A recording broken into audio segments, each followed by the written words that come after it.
I would like to discuss about womb blessing and what womb blessing is. This is directed towards women, but men, you can benefit from this discussion. So, during my menstrual cycle, I participate in a lot of sacred dance.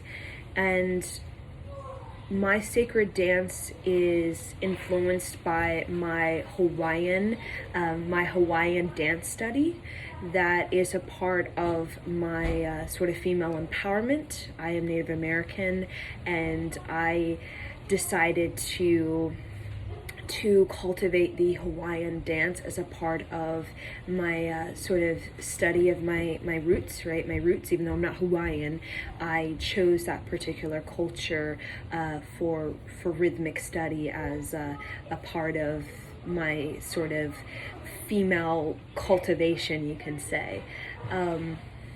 So womb blessing for me, as you can probably see, another ecstatic dance and movement meditation, or yoni meditation, or poetic movement that I have. You can see the sort of Hawaiian influence. So womb blessing is basically, kind of see it as like a yoni meditation or yoni movement meditation, which I also have on Araystar, yoni movement meditation. And basically you're self-blessing, right? You're self-blessing. And as women, we don't give a lot of attention as we should to this area. It seems kind of like it's taboo, or it's awkward for women, right? Talking about like, I have a period, people are like a little like uncomfortable by that, right? With their pads or the tampons, and they're like, they're like a little bit, there's with their spouse, and they're like a little uncomfortable, like, I'm on my period, like, I don't want to stain the mattress, that kind of thing, right? And people are a little bit weirded out by that, but that's a part of the female life, right? So what really triggered my womb blessing and my journey of kind of taking care of this womb was my sexual trauma, right? Sexual violation that a lot of women experience. And that's what really inspired me to really step into my womb and learn what it means to care for my womb. And for myself, I found movement meditation, ecstatic dance, and hula, Hawaiian dance, to be very healing, as well as womb steaming, which I'm going to participate in this new moon coming up as for my first time. And for those of you who don't know what womb steaming is, I will make another video sharing my experience of womb steaming, probably when I think the new moon Gemini comes up. So that's going to be quite an exciting experience. So womb blessing is basically you as a woman getting in touch with your womb, getting in touch with your creative energy, getting in touch with the femme consciousness that you generously give to your children, your spouse, your family, your friends, your neighborhood, your community. So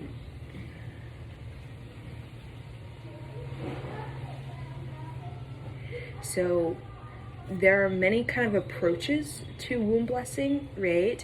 But for me, I really like to work with the sensual energy, because I found that sort of sensual energy, when we go through sexual trauma or sexual violation, our sensual energy can get very uncomfortable for us. So how I was able, like, I was really reserved, like my sensual energy, I was just like, no, like I didn't even like touching myself, looking at my breasts in the mirror. I was like, what are those things? Like, I was just total girly, like a girl type of awkward type of thing, right?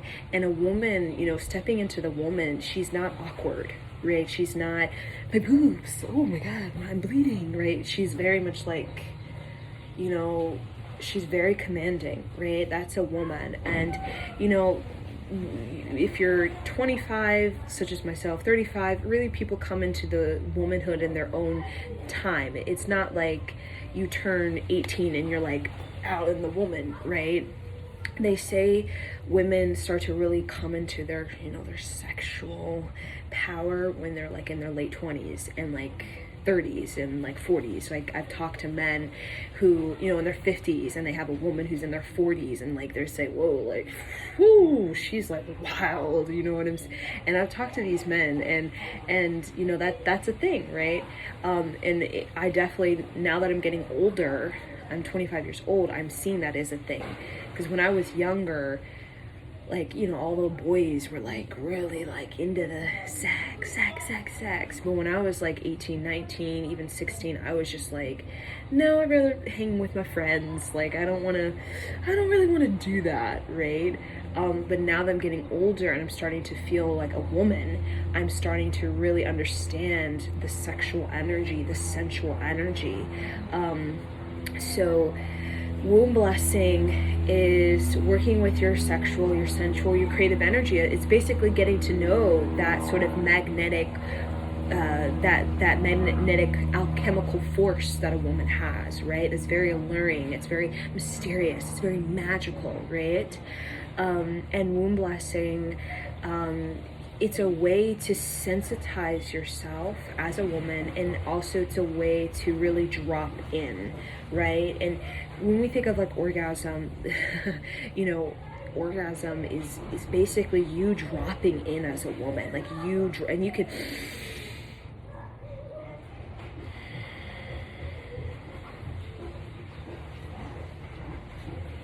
just in that moment when I just like breathe very deeply, and then I just kind of used my imagination to drop in, I felt totally relaxed and receptive.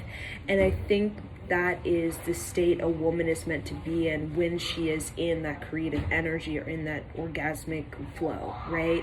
Is when you touch, or when you are touched, you should feel, when you really dropped in, just that touch should feel like so blissful, right? It's so blissful, and that's what a womb blessing is. It's really tapping into that beautiful, sensual feeling that you have as a woman. So I work, and I have been recently working with the Ashun frequency, which is an African American chant, and I'm working with this to prepare for the womb steaming, which doing on the new moon, and it's a part of my kind of self-initiation into womanhood, right? And with everything that's going on with this quarantine, and I definitely feel there's going to be an emphasis on a lot of people are going to probably do home births, and womb blessing, womb steaming is it can be used for fertility for those of you who want to conceive. And I definitely see in the future there's going to be a lot more home births, there's going to be a lot more doulas, a lot more midwives, because people are going to want to participate more in a journey with, you know, their giving birth. They want to hear the chanting in the background, they want to have the mother, you know, maybe the grandparents around, they want to have that kind of atmosphere, that ambience that is a lot more like tribal, right, rather than the hospital and the jarring lights, and you get the C-section because, you know, you feel pressure to, you know, or you're not ready, and you haven't really really stepped into it with your women, you know, your mother, your grandmother, or your sisters that are around you, right? So definitely feels a lot more anxious, right, in especially our time and day, you know.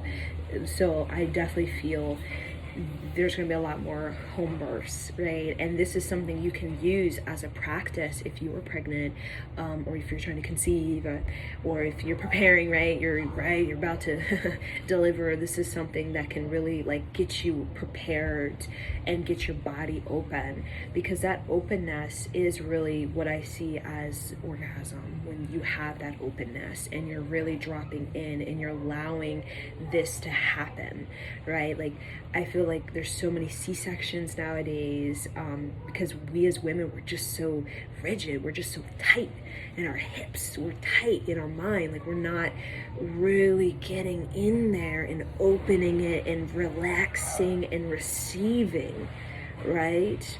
It's like we're pushing and we're forcing. And I love this I'm paraphrasing from a friend who's in the womb steaming. She's talking about like sex. Like, you're not just gonna, put a seed and jam it into the dirt. That, right? You want to massage it, you want to lubricate it, you want to relax it, you want to open it up, right? So when we want to plant a seed, we compost the soil, right? We toss the soil, we get the soil moist, we get it nice and fertile, right? With right, when we compost, we're just getting it nice and fertile and moist and open and loose and that kind of thing. And that's the same thing we should be doing when we're ovulating, or even when we're on a menstrual cycle without trying to conceive, right? Or we should be doing that when we're pregnant, or that kind of thing. So I'm going to share with you my practice. So this is the Oshun chant by the women of Calabash. You can find on YouTube. So I'm just going to share with you my own dance and kind of how I move. Again, it's very Hawaiian dance influence, right? So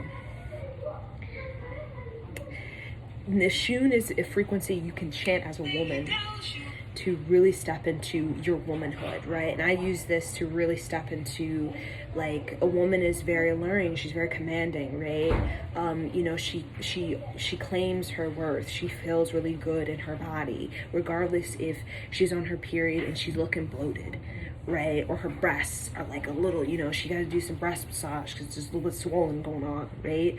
Or whatever state she's in her chronology, there's this beauty, this radiance that comes from a woman who's really in tune with her sisterhood and really in tune with her creative energy. And just pounding it out at the gym as a woman, just trying to get skinny, is not going to give you that creative energy, right? There's more to that. You really have to step into the virtues of what it means to be a woman, which is something provided from sisterhood, from chanting, from, learning to dance, a sort of cultural dance, right? Either it's like a sort of Hindu dance, right?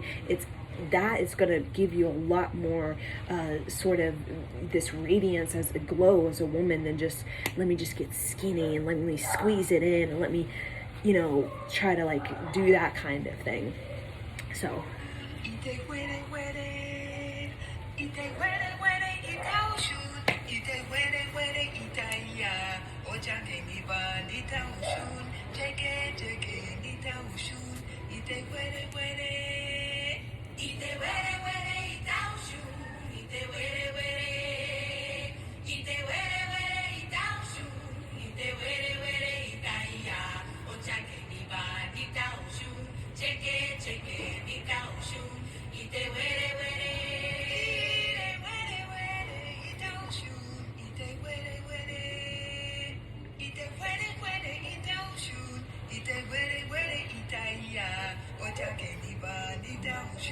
Check it.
do that. I'm alive.